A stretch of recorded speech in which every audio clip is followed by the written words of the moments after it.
Last part में हमने देखा कि जोई और बेन मिलकर उस आदमी को ढूंढने वाले हैं जिसने ये गेम डिजाइन किया था। अगर अभी तक आपने इसका फर्स्ट पार्ट नहीं देखा तो लिंक आपको डिस्क्रिप्शन में और वीडियो आपको आई बटन में मिल जाएगी। मूवी की शुरुआत में हम जोई को एक डॉक्टर के पास देखते हैं। यहाँ हमें पता चलता है कि जोई को अभी भी पुराने गेम के बारे में सपने आते रहते हैं क्योंकि अभी तक वो उस सदमे से बाहर नहीं निकल पाई है। यहाँ जोई अमेंडा के बारे में भी बात करती है। वो कहती है कि अमेंडा अपनी बच्ची से बहुत प्यार करती थी और उसके साथ खुश रहना चाहती थी, लेकिन इस गेम ने उसे मार दिया।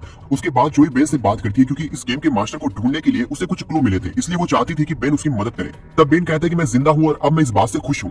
पर जोई कहती है कि इस गेम की वजह से अभी भी बहुत सारे लोग मर रहे होंगे, तो हमें उनकी मदद करनी होगी। ये सुनकर बेन भी उसकी बात मान जाता है। जोई को एरोप्लेन से डर लगता था क्योंकि एक एरोप्लेन में ही उसकी माँ की डेथ हुई थी, इसलिए वो कार में ही न्यूयॉर्क जाते हैं। एक जगह आने के बाद जोई देखती है कि जिस जगह की उसे तलाश थी वो जगह एकदम बदल गई है। तभी वहाँ एक लड़का आता है, जोई के गले से उसकी माँ का कंपास लेकर भाग जाता है। वो कंपास जोई की माँ का था, इसलिए जोई भी उसके पीछे भागती है, पर ये चोर इन दोनों को एक ट्रेन में फंसा देता है। अब ये दोनों अगले स्टेशन रुकने का डिसाइड करते हैं। यहाँ पर 4 लोग और भी मौजूद थे, थियो, ब्रियाना, रेचल और नाथन। कुछ देर में जोई को कुछ आवाज सुनाई देती है। जब जोई बाहर देखती है तो उसे पता चलता है कि इनका डिब्बा ट्रेन से अलग हो गया है। तब इस डिब्बे की स्पीड और ज्यादा बढ़ने लगती है और डिब्बा जाकर एक स्टॉप से टकरा जाता है और यहाँ एक अनाउंसमेंट होने लगती है जिसमें कहा जा रहा था कि किसी को कुछ अलग नजर आए तो ट्रेन मास्टर को जल्दी से इन्फॉर्म करे। तब ये सभी समझ जाते हैं कि वो सभी एक गेम में वापस आ गए हैं। यहाँ हमें पता चलता है कि ये सभी वही लोग हैं जो कभी ना कभी इस गेम के चैंपियन रह चुके हैं। तभी पूरी ट्रेन में करंट आना शुरू हो जाता है और पूरे डिब्बे में इलेक्ट्रिसिटी बहने लगती है और सभी क्लू ढूंढने लगते हैं। तब इन्हें एक बैग मिलता है और इसके अंदर हैंडल था। इधर ब्रियाना को एक दरवाजा भी मिलता है। जब थियो और बेन इस हैंडल के जरिए इस दरवाजे को खोलते हैं तो उन्हें एक टोकन बॉक्स मिलता है। तब बेन सभी को एक एक पोस्टर दिखाता है जिसके अंदर से कुछ लेटर्स गायब थे।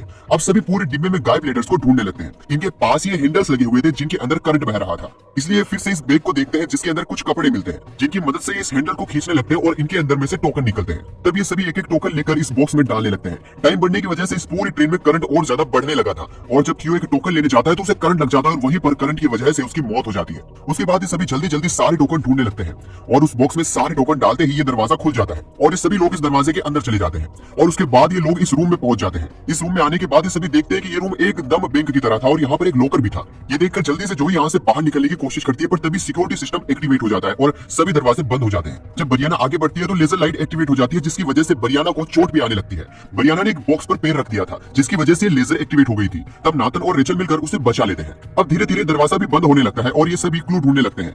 उन्हें वहाँ पर एक लॉक भी मिलता है जिसके अंदर उन्हें कोड्स डालने थे। तब इन्हें कुछ लॉलीपॉप्स मिलते हैं जिनके अंदर चाबियां थी। साथ ही इन्हें कुछ लॉकर्स भी दिखाई देते हैं। तब जोई एक मैप देखकर लॉकर्स तक पहुंच जाती है और चाबियों से उन लॉकर्स को खोलने लगती है। तब वो नोटिस करते हैं कि हर लॉकर पर सोनिया लिखा हुआ है। तभी एक लॉकर खुल जाता है जिसके अंदर शार्प डायमंड थे। इनमें से एक डायमंड जोई के हाथ पर लग जाता है। तब ब्रियाना को कुछ खाली पेपर्स मिलते हैं। खाली पेपर्स देखकर बेन को समझ आता है कि जोई का खून इन पेपर्स पर लगाना होगा। जब जोई इन पेपर्स पे खून लगाती है तो उसे लॉकर का कोड मिल जाता है। कोड एंटर करने पर वहाँ की सारी घड़ियां घूमने लगती है और एक टाइम पर आकर रुक जाती है। तब नाथन को एक नोट मिलता है जिसके अंदर लिखा था कि घंटों के हिसाब से रास्ता तय करो और मिनटों के हिसाब से बढ़ते चलो। तब नाथन को समझ आता है कि घंटों के हिसाब से उसे जमीन पर बने हुए बॉक्सेस को डिसाइड करना है और मिनट्स के हिसाब से उसे आगे बढ़ना है। तब नाथन लॉलीपॉप लेकर बॉक्सेस के ऊपर चलने लगता है और एक एक लॉलीपॉप छोड़ते हुए आगे जाता है ताकि बाद में उन लॉलीपॉप के जरिए ये सभी वहां तक पहुंच पाए।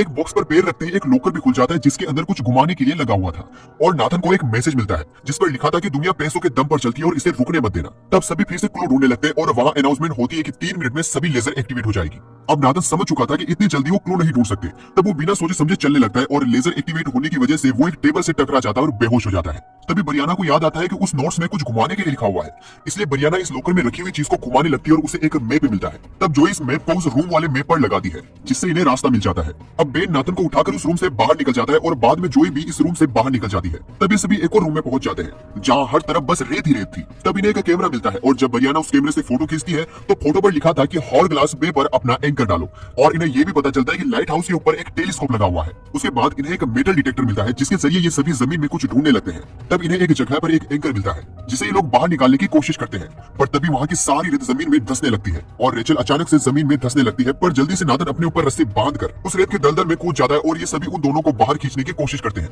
रेचल तो बाहर आ जाती है लेकिन रस्सी टूटने की वजह से नाथन उसी में रह जाता है। उसके बाद इस एंकर को इस दरवाजे पर लगाते हैं और दरवाजा खुल जाता है। अंदर आने के बाद जोई को एक फ्रिज मिलता है। तब इन्हें पता चलता है कि इस फ्रिज के अंदर दरवाजा हो सकता है।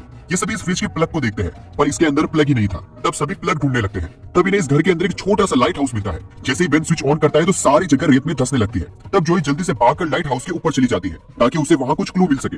ऊपर जाने के बाद जब वो टेलीस्कोप से देखती है तो दीवार पर आई कांट सी यू लिखा हुआ था। तब बेन को एक स्टेचू याद आता है जिसकी आंखें नहीं थी।